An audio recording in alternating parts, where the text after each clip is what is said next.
used to be a high school principal, so I don't have a voice that can self-fight.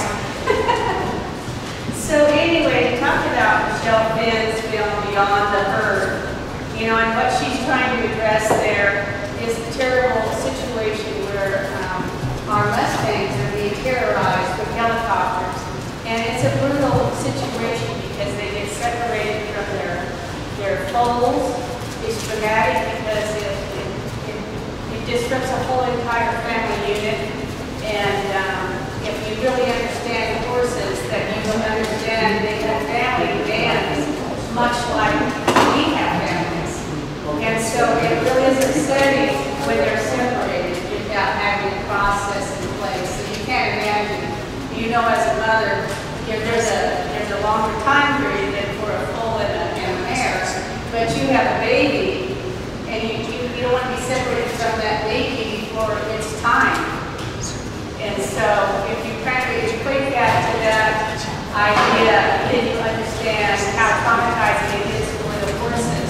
And I think what Michelle Finn's film does really well is it really shows the horribleness of helicopter roundups. You saw the brutality in that film. And sometimes it's hard for us to look at that. But I think it's important for us to see it. So Michelle Finn did an excellent job showing that horrific situation.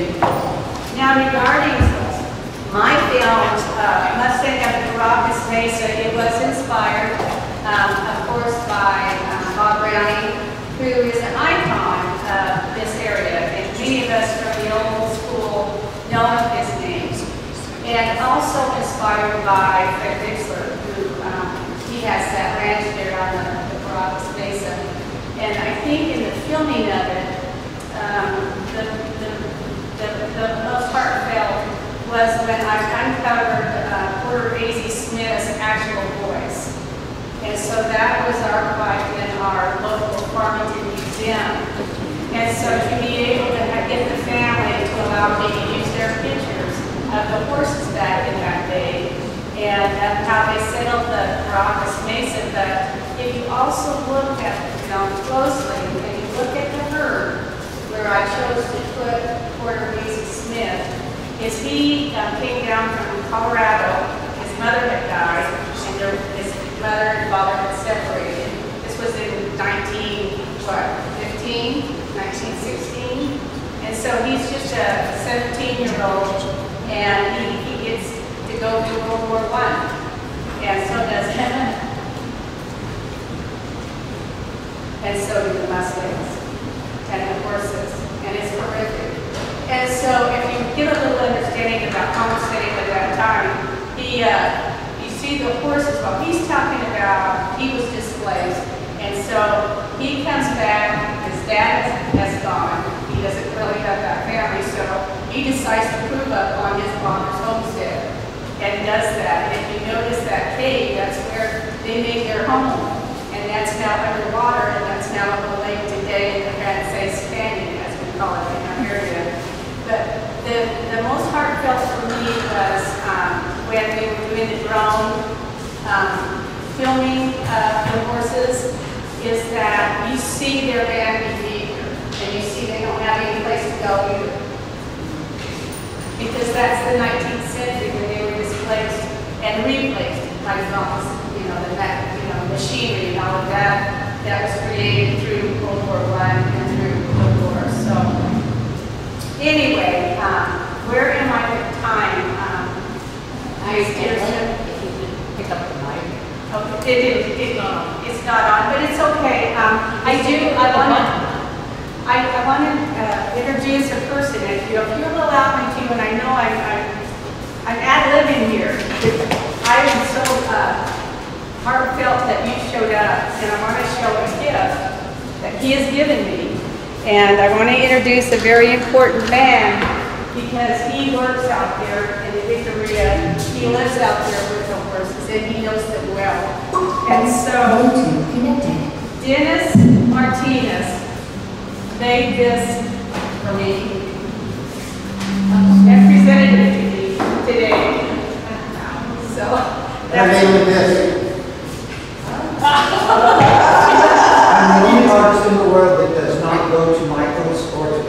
store every day of my life. All that came from San Juan River, the wood, and I had my glass of the good Lord, I was in the talent to do that. It took me like 20 minutes to make that one. Are you serious? I found him across the street, I got the light that says Mustang Love. Yeah, I saw that. You used the magnifying glass. I'm the only TV operator in the world. So, Mr. Martinez, would you allow me to just ask you to come up and sit a minute with me? And we're going to turn the light on. And let me know as soon as how much time I have. Pardon me? You can sit that on there. Okay. I took this just in time. My grandpa back in 1976, when he taught me how to chase Mustangs and save the babies in snow so deep that most of those babies, when we finally got them, when we finally got behind the mother and the mother ran them until they were breathless. They were sweating, falling out of their mouths. They were almost dead. We had our ways of Indian remedies to get them to breathe again. But my grandpa, the bravest of them all, he bought these at Christmas time and he trained every one of those horses. When he walked up to them, he kissed them, he let them smell them. He made sure that his odor overpowered that horse. Because he didn't want nobody else to touch his Mustang. That much to say. Candy was a secret and nobody knew it. And he walked up there and he let why I other would tell natives you. and governors of the war to adopt horses from him. And he would not let them go near them if they had candy. Where they're chewing gum, you got to spit that out before you. And they'd talk to him in Spanish. And they would go over and say, how did you train them? In the cold water of the San Juan? That was not very ethical. I was not impressed by when he told them in Spanish how brutal he could be to some of the males. And I did. I'd still try, even sometimes watching them to hop them. Sometimes they had no choice. And back then, they didn't have ethics. I really don't think that some of the people living in the forest in that area, and we did, I watched him sometimes have to go take one back. And I'm like, Dad, Grandpa, you can't get him in that horse trailer. He says, I can. He take this powder, and I don't have a clue what it was. Grounding up a bunch of stuff and blew it in the horse's nose. Got him real close and had him. You saw just enough vent, and that horse's eyes did this for a minute, and walked right into the trailer. I have a question for you, and when you talk, I want you to talk in the microphone. Here's another familiar place is Mustangs Canyon, and where the horses live there on Carracas Mesa. Were you familiar with the Bixlers? Mm-hmm. Yes, my grandpa, he did not keep any secrets from me at all. There's a 200-year-old cedar tree, and it's a Mustang Canyon at the top. My grandpa wanted his ashes spread there. I burned in the morning because the sun was coming up, and I sat there and burned and put his name, all his information on that tree. It's still there to this day, but it's so faded. Every year we do it. We have his memorial with it. And that's where I found Cabresto, my donkey, just wandering around down the desert, and I thought somebody released him out here. Well, I want to discuss with you the similarities that we have is that in the film, you will see a horse that I filmed, and his name is Cabresto. I don't know if you noticed that, but I have been following Cabresto for the last 10 years, and he's been out in the forest for about 26 years. TJ Holmes captured his image when I went out there to work with Dan Elkins and observe him doing his bait tracking. But anyway, so the horse now is 26 years old, and he no longer has a band. If you're 26 and you're a stallion, you've been doing a lot of work. And as you saw, he was a good stallion. So anyway, I've named him Cabresto. And so now the Forest Service has named him Cabresto. And then he has a partner, Paint, and she's got, I named her Paint, and she's got kind of this lightning on her stomach, and I have her image over here. I want you guys to take a look at her after we're done with this session. But the really cool thing is that the Forest Service has worked with me to work through the Four Corners Equine Rescue so that when it comes time for Cabresto to not be able to survive in the forest, that I I now own him. So with that, he will not become like some of these horses that we have seen. And that means that after they're 10 years old, or they become a third strike horse, that means you've had 3 unsuccessful adoptions. And I'll relate that to Rambo in a minute. But if they're over 10 years old, then you go to the buyers. And if you go to a buyer, you very may well be just going to your doom, and it's not pretty. They're so mean to them on their way to slaughter. And so what's really exciting also about the Four Quarters Equine Rescue and their help in this situation is that Debbie Coburn and Four Quarters Equine Rescue, with the nudging of her husband and working with the other rescues in New Mexico. So now we have a Senate Bill 271, and 271 then gives first right of refusal. So that means that the rescues can buy the horses before the kill buyers can. So anyway, taking that back, yes, can you give me a moment? Yeah. So relating that back to Cabresto, that won't be his demise. He has a forever home with his partner, Paige, and that will go to the Four Quarters Equine Rescue. He will not be gelded.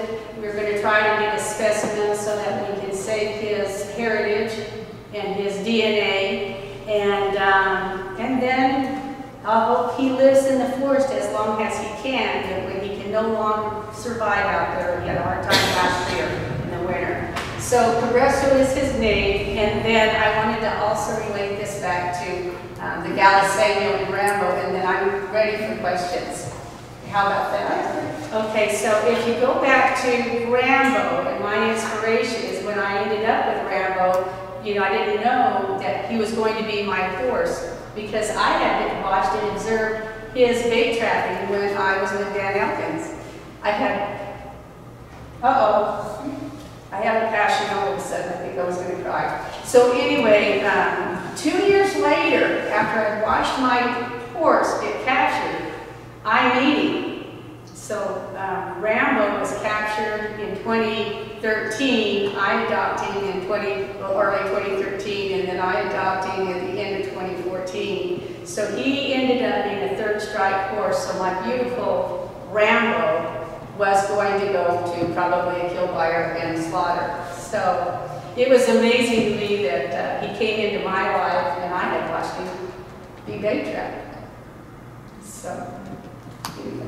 So now, and I want to just say a little bit about his Galisanio heritage because you'll love this. He is a Galisanio of Mexico, the famous horses, and are tied to Zacatecas and you know, all of that because he's a perfect pack horse, and that's what they wanted in the silver minings is these great pack horses. So his DNA will relate you to the Guaranos that are of the 2nd century Celtic Spain, which is, you know, Portugal and Spain, but before that it was Hispania. So over 800 years, we get horses from the ancient Guaranos like we have now in Rambo, the Galisanio.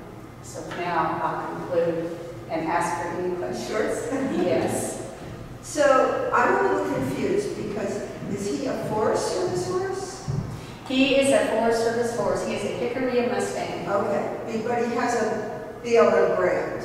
The BLM brand is because in this area, the BLM owns the horses, but they have a partnership with the district, the Jicarilla district rangers to manage them. Because BLM does not sell to, they don't sell the horses and they don't sell to kill buyers, but the Forest Service does. Well, you know, maybe Terry Coburn can answer that a little bit for me, just to conclude. What is that situation in a nutshell? Well, I know when the BLM did roundups and they went to Bob Brown's, they not only went to people, they were, the kill buyers were there also. So. They get adopted, but ones that don't get adopted go to a buyer. Okay, that's Forest Service, not BLM. I believe that would be BLM too. They're in a partnership. But I'm not Because I got into this administration stuff kind of late, but Because if it was BLM, then they would go, if they were three strikes horses, they would go to off-range pasture and long-term holding. So that's why I'm just asking for Yeah, you know, clarification, because that's the issue is that we don't really know, you know, if you're a horse and you're Rambo, once you become the third strike horse, or once you become over 10 years old, you have all kinds of situations that might happen. One is that you might be adopted. One is that you might be bought.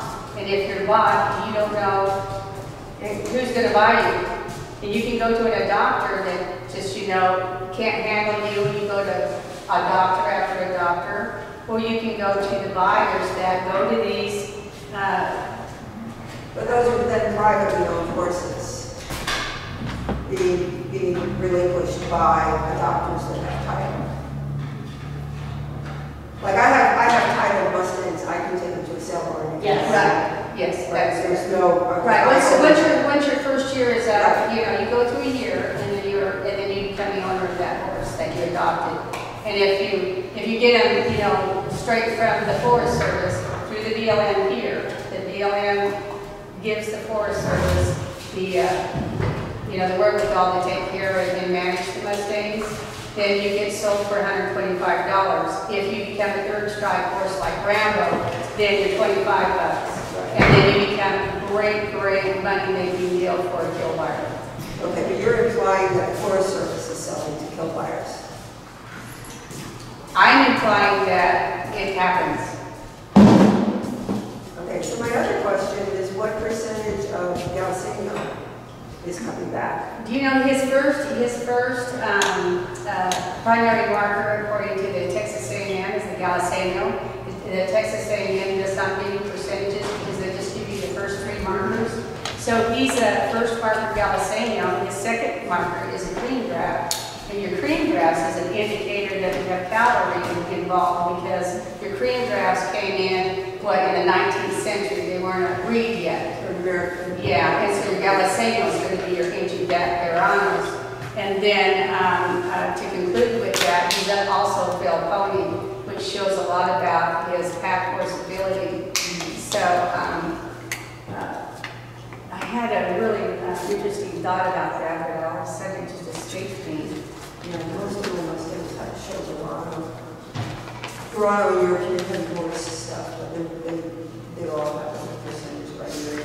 And the exciting thing about our Jicarilla horses, and I think this is where we, you know, my time might be up, but we're finding through the DNA testing that has gone through Texas A&M that these horses are of the area primarily of the northern Portugal area, like the Carracas, or up in the northern France and, you know, the Swiss Alps and Italy. And so we're finding that, you know, three breeds are the Belgium and Norica and the Arabians.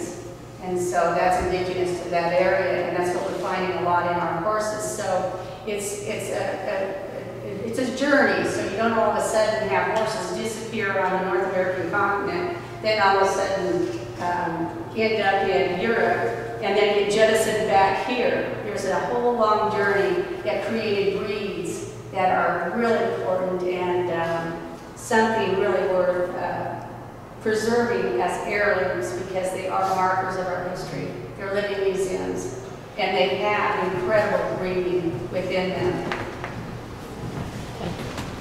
So, some of the brands on the necks, are those numbers? They're so long. they are, you know, what they have is they have these, they're kind of like a stamp, it's a freeze brand. And so your first one is indicator, like she was saying, and thank you, is that you belong to the BLM, your government. So that's that first little mark you see. Then the second mark is going to be your age. So I know what year Rambo was born, because he was stamped with that. So that is 2013. And then the rest of the insignia is going to be your numbers, and that's going to be your registration. HMA. HMA. but they're starting to use the microchip